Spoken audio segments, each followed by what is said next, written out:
Alright, and some of you have been waiting for me to make this guide, and we're finally there. It's time to dive into hideouts in Assassin's Creed Shadows, which quite possibly is my favorite aspect of this game. Obviously, it's a great game. We're doing all the things that we love to do in all the other Assassin's Creed games. The gameplay is great, the story's fun, the combat's great, all that stuff is awesome. But the hideout is where it's at, honestly. I spend all my money here. I spend all my spare time here, and I have really been setting out to flesh this place out. And I wanted to do my beginner's guide for all of you who might be wanting to know how to really sink your teeth into the hideout system and really enjoy this for yourself. So, we're here at the stables, as you can probably hear behind us. This is where you're going to port in every single time you come back. Always remember when you come back to check this storage chest for supplies. This is especially important if you have marked any sort of supplies out in the wild with your scouts, because at the end of every season, things get ported back here to this chest. You need to make sure you grab things out of this chest so you don't accidentally miss them. And from here, you're going to run up the steps to the main structure, and this is where you're going to start building, and from there you can go out into the backyard and do things from there. Now, occasionally you're going to find a musician standing right here who plays the flute, and you can actually find additional music for them as you are traveling around the world. So that's an additional thing you're going to want to note as you're fleshing out your hideout. But the first thing we want to do is we want to run in here, and we're going to go to this table right here where it says improve hideout. Now, once you've gotten into this building, you can actually go into the backyard, and you'll notice that once you get past the doors here, you'll also have that improve hideout button pops up on the screen, so you can do that from back here as well. But since we're inside the house, I wanted to start off showing you guys from here first, so that you know where to come for your very first time, and click on improve hideout. Now this is going to take you into the build menu. So from here you can pan your camera around, you can zoom in, you can zoom out. Everything is laid out in grids in the main yard in terms of placement for animals and small structures, but then you also have your big buildings as well. So the big buildings you can place anywhere you want within the structures that you have. So if you wanted to make a new building, you can see the ones I have set up so far, but you would hit that square button to bring this build menu up, and then you would go down here, and we could pick one of the ones that doesn't have a check mark, because that would be something that we would want to build. And as long as you have supplies for that, you can then bring up one of these buildings and then place it anywhere on the map. Now, I don't actually have any supplies right now to build any of those, but let's just say we want to pick one of these as an example to show you what I'm talking about. You can then take the buildings, place them where you want, but you are going to note that when you go to place them, they will remove any existing shrubberies or trees that are in place. Don't worry about that too much, because you can come back and manually place trees and shrubberies and structures later on. Anywhere that you see a grid here, you can lay things out and put them down. You're gonna notice the green squares, or the green line around everything. That's your building perimeter. You have this giant structure square back in here, kind of a square, more like a rectangle. And then over here you have a smaller section that you can build on as well. Once you're happy with where you want to place something, you can just place it down. But you can, zoom in here. You can rotate these things, place them, and erase them, and go from there. Now, that's the general placement of buildings. Once you have placed the building, it's worth noting that you can go in and upgrade the buildings with supplies, and they do different things. Not every building, you just need to go through here and look. Not every single building is going to give you a boon that's going to be something that you necessarily want, but you'll go through here and look that all of these have some sort of most of these anyway, have some sort of buff, like ration efficiency increased, a boon for the next 15 minutes. The main structures are these ones, and they're called main rooms. And then when you want to take a look at the upgrades, like we've upgraded all of ours to the 3rd tier, you can go through here and look at the various tiers. When you upgrade a building, it upgrades not only the stats, but also the look.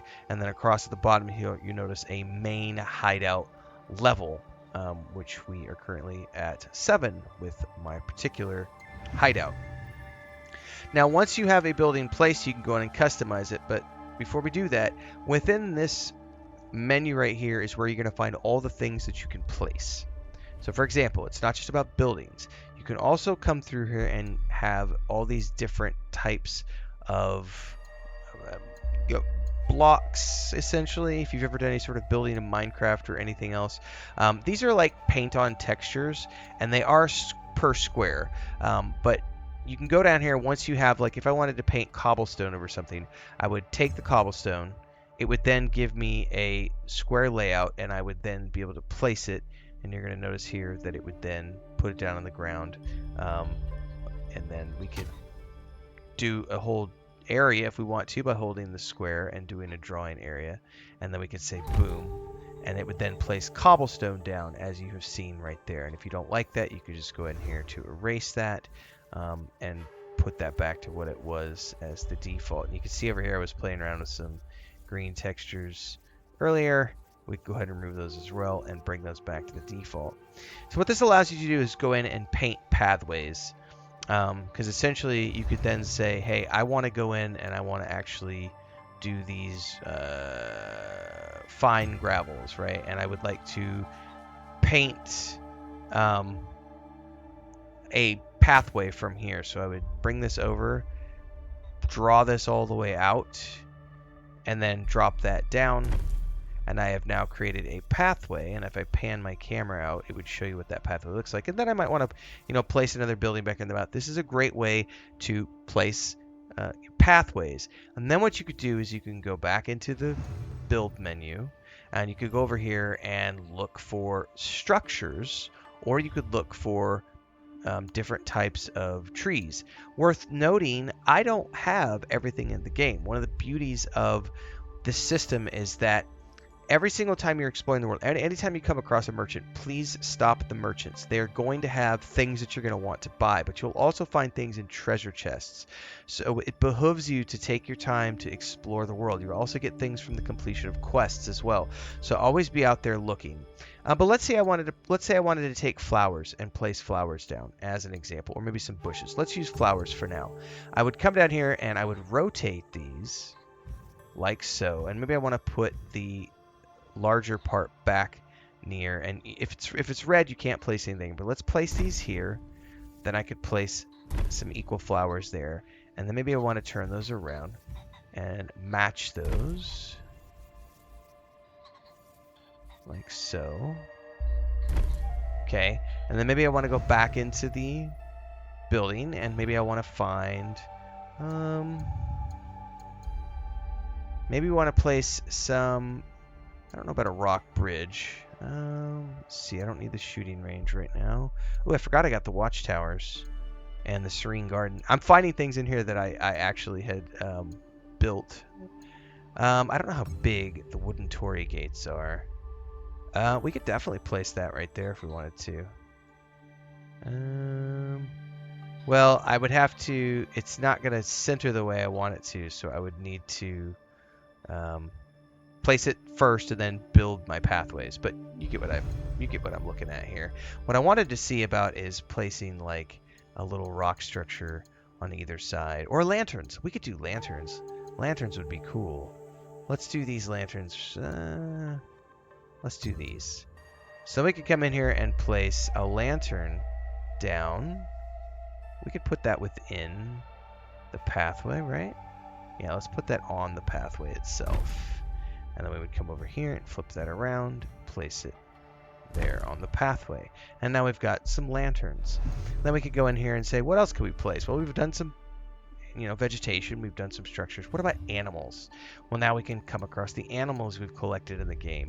Oh, I forgot. I found the fox and the tanuki pup today. So let's go ahead and put a fox right down here.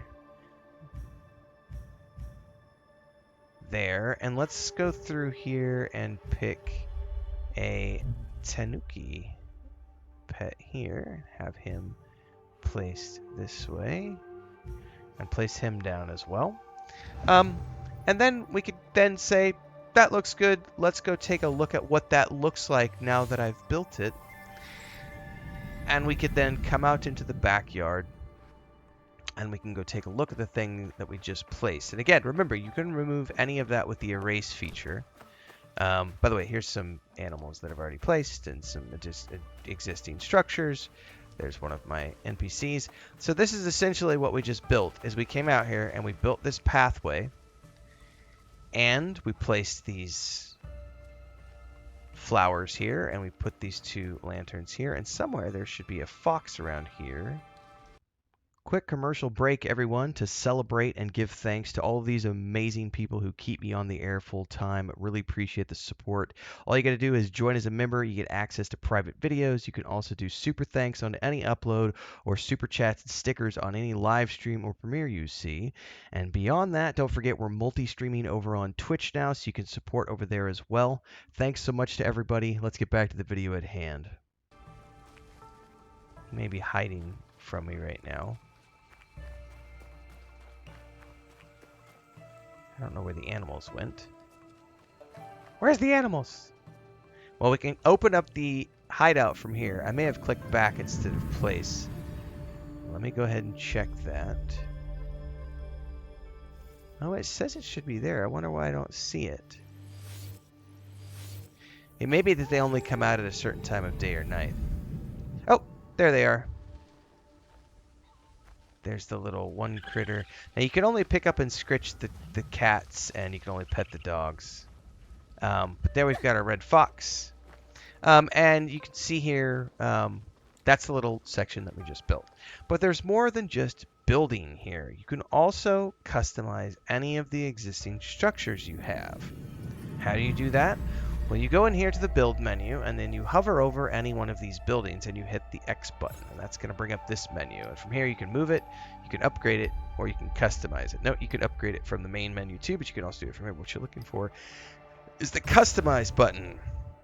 And from here, you can customize things like the rooftop, and you can change the various styles of rooftops. Again, these are just the ones I have access to. There are many different types of rooftops you can find. You can also customize the wall structures. Again, these are just the ones that I have found in the game. You can also go into the interior in some of these cases and have different things that you can set up in the interiors. In this case, we've got an armor and outfit station, a wall art station, and weapons stations. And then we could go in there and then place, in this case it's got an outfit section. We would say, okay, we want to place an outfit there. We've got Spring Kosodo if we wanted to, Kosode. We could put a Tools Master Gear, the Dragon's Light Roaring Armor, or Crimson Scale Armor. Let's do the Crimson Scale Armor. Place that. Now that's there. So if I go into this building now, we would then see that for us to take a look at. And again, we could change that at will and go from there. So we can then go over, now that we've done that building, we can come over here to the main building and say, I want to customize this one.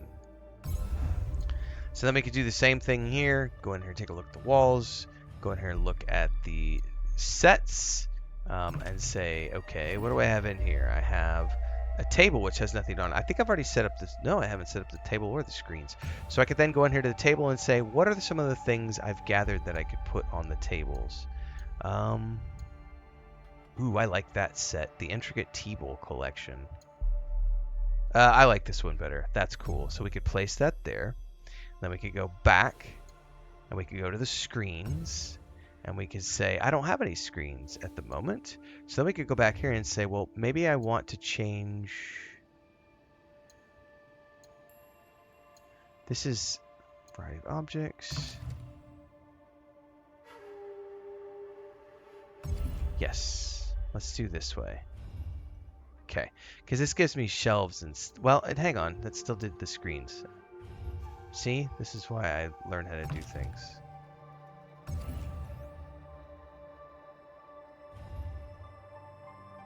I like the table more. Well, I guess the screens thing I'll have to come back and find. I don't have any screens yet, but I can place those, and then we would need to find some screens. I do have a bunch of paintings, though, so one of these days I'll be able to find some screens and go from there. And then once you've done all the things that you want to do with the stations, you can actually come over here. I know I've placed the paintings in here. over at some point in one of the other buildings. I don't remember where it's at. But once you place things that you want, you can come out of here, and again, you can exit out, and you can go running around and take a look at all of the things that you have placed, the various pieces of art, the various weapons, and all the other things. In this case, we can run back in here, go find that little alcove. You'll also notice that you have your NPCs running around. You can talk to them as you find them. Now, where was that little nook? Here's the little nook right here where we can take a look at that tea set that I just placed. And that, in a nutshell, is the general placement of... Oh, by the way, here's the musician I was talking about earlier. They are there during the daytime. And again, when you're out wandering the world, you will be able to find different sets of music that they can play.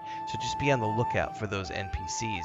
And of course, when you're looking for, when you're out in the world, you're going to find wildlife locations that you can paint, and you'll be able to sneak up on those targets. We'll do another video about that specifically so that you understand how that system works.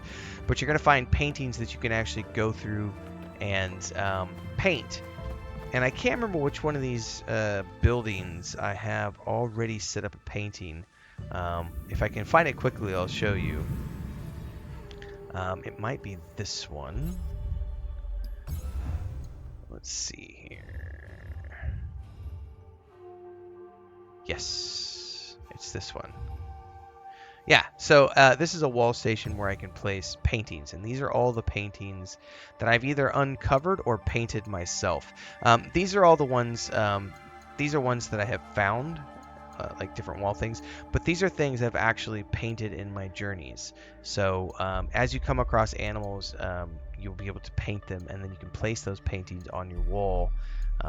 And as long as you have one of the wall mountings set up for you to paste. But this one was really cool because when we found him on the wall, we actually get to watch the animation of like the fox diving into the snow. It was really, really cool. And then we're gonna switch to that one right there. We're gonna replace that with the duck and her babies because I think that looks really, really cool. And then of course you can go in there and enjoy that piece of art at your leisure, which we can take a look at. And there's one of our dogs roaming around right now. Let's go find that piece of artwork. It will be right there in the nook. And here we can observe our painting and say, how cool is that? The big thing to remember is that as you are traveling around the game world, you need to pay attention to every single merchant you come across, because every single merchant is going to have things you might want to buy, and saving up your coin is important because things are expensive. And of course, quests and chests and things of that nature. So always be on the lookout for the things you want to bring back, because there's a lot of ways to customize your hideout, from ornaments and structures to tea sets and paintings to the types of shrubberies and trees that you can set. And don't forget, everything is impacted by the seasons here as well. So as we look around right here, I believe we are in, I would have to go look actually. We are in autumn. I think that's the autumn season. And then once the winter comes, things change. Then we have spring, we have summer. So the types of trees and the types of shrubberies you place also change depending on the weather. It's a lot of fun. It's a really cool system.